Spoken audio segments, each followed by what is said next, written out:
Hey, I'm Stephanie Tejada, aka the new queen of comedy on OnlyFans. My name is Jaclyn Passaro. I'm a comedian, and my OnlyFans name is @SnarkyBrunette.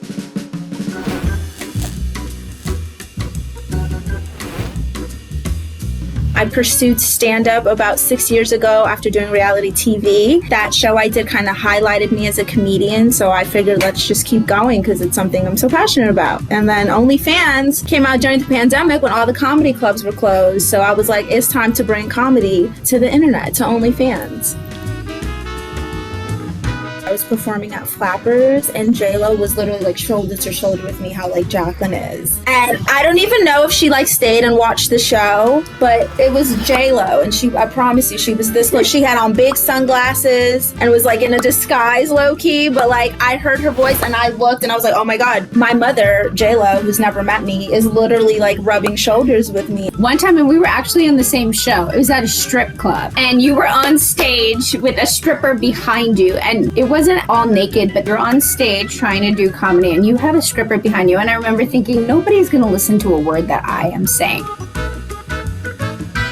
I actually like getting heckled because I've never been heckled in a vicious way where someone's like, I hate you, get off the stage. I only get heckled when I'm doing well and they want to like talk with me. Sometimes a heckler can actually help the momentum, because if you roast that person, if you make fun of them and you get them and you get that room from that, because it's, you know, spontaneous and kind of off the top, it's really powerful.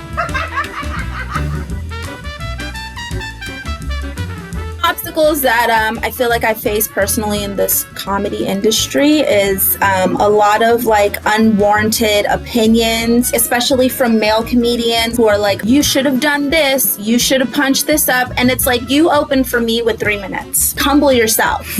The hardest thing for me was learning how to be around comedians.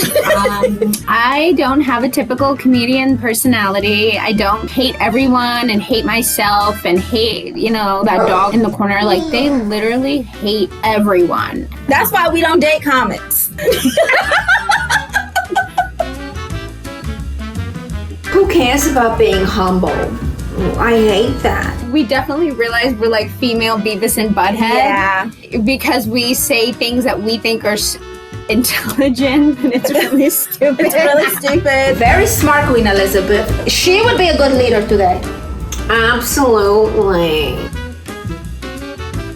With the clubs being closed and everything during the pandemic, I just wanted to stay sharp, because at that point I'd only been doing stand-up for like 3 years. So I didn't want to stop because of this pandemic. I wanted to keep trying.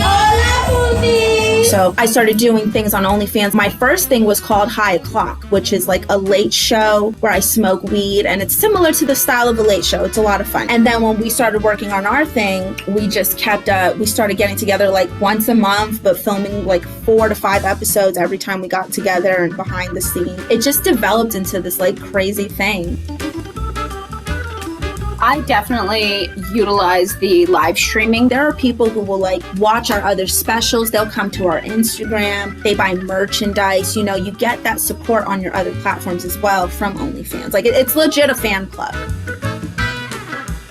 Well, besides immediately monetizing your content, you know, with real money, not like sparkles and flowers and things, like actual monetary money. Besides that, you can like talk about most topics. You don't really get censored. You can pretty much put anything out there. Trump is like a comedian who is pretending to be a president for a sketch. I think OnlyFans is run so amazing. Anytime I have a question, it gets answered like that. I feel like OnlyFans is very supportive. There is no community more supportive than OnlyFans.